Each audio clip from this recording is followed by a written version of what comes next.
warahmatullahi wabarakatuh. Wassalatu wassalamu ala asrafil anbiya'i wal mursalin wa ala alihi wa ashabihi ajma'in amma ba'du.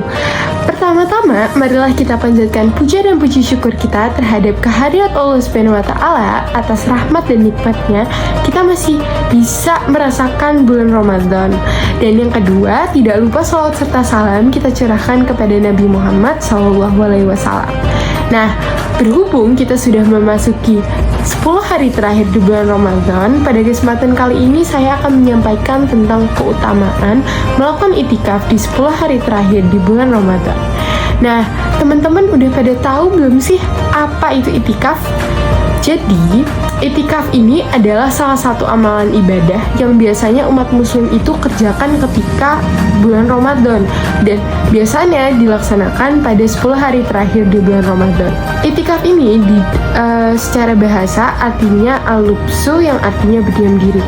Adapun definisi secara syariatnya yaitu itikaf ini berdiam diri di masjid dengan tata cara khusus yang disertai dengan niat. Ingat bahwa jika kita berdiam diri di masjid tanpa menyertakan niat tidak bisa disebut sebagai melakukan itikaf.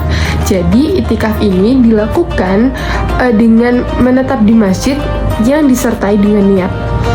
Itikaf sendiri punya makna mengisolasi diri atau memisahkan diri dari hal-hal yang mengganggu konsentrasi kita dalam melakukan ibadah. Itikaf ini masuk dalam syariat Nabi Ibrahim, disebutkan dalam surat Al-Baqarah ayat 125 yang artinya, dan telah kami perintahkan kepada Ibrahim dan Ismail, bersihkanlah rumahku untuk orang-orang yang tawaf, yang itikaf, yang ruku, dan yang sujud. Ayat di atas ini menunjukkan bahwa anjuran itikaf itu udah ada sejak zaman Nabi Ibrahim dan masih tetap ada hingga zaman umat Nabi Muhammad SAW. Gimana sih cara melakukan itikaf?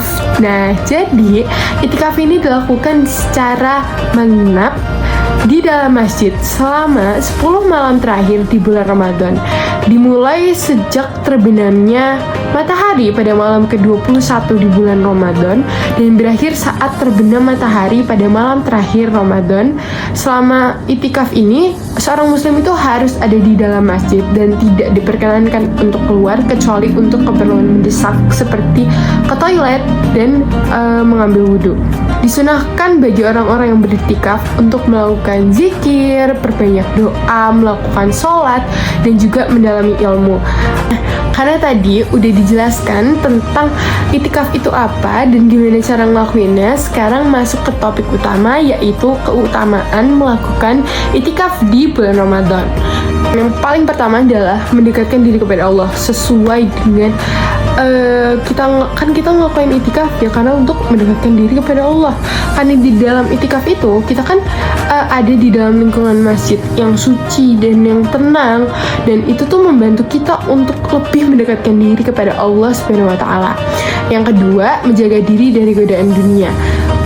Nah, menjaga diri dari godaan di dunia di sini maksudnya karena di dalam itikaf kita itu memisahkan diri dari kehidupan dunia sesaat untuk memfokuskan diri kepada Allah Subhanahu wa taala. Nah, yang ketiga, memperoleh pahala besar. Siapa sih umat muslim yang gak mau dapat pahala besar? Apalagi di bulan Ramadan di mana banyak dari kita melakukan berlomba-lomba untuk mendapatkan pahala yang besar. Nah, dengan melakukan itikaf ini, seorang muslim memperbanyak ibadah dan zikir kepada Allah, jadi itu bisa mendapat pahala yang besar bagi kita. Terus yang terakhir yaitu membiasakan diri untuk beribadah. Itikaf ini membantu seseorang untuk membiasakan diri dalam beribadah sehingga dapat membantu meningkatkan kualitas ibadah sehari-hari gitu. Nah, sekian yang bisa dapat saya sampaikan. Mohon maaf jika ada yang menyinggung hati atau perasaan. Apabila ada salah kata, wabillahi taufiq wal hidayah. Wassalamualaikum warahmatullahi wabarakatuh.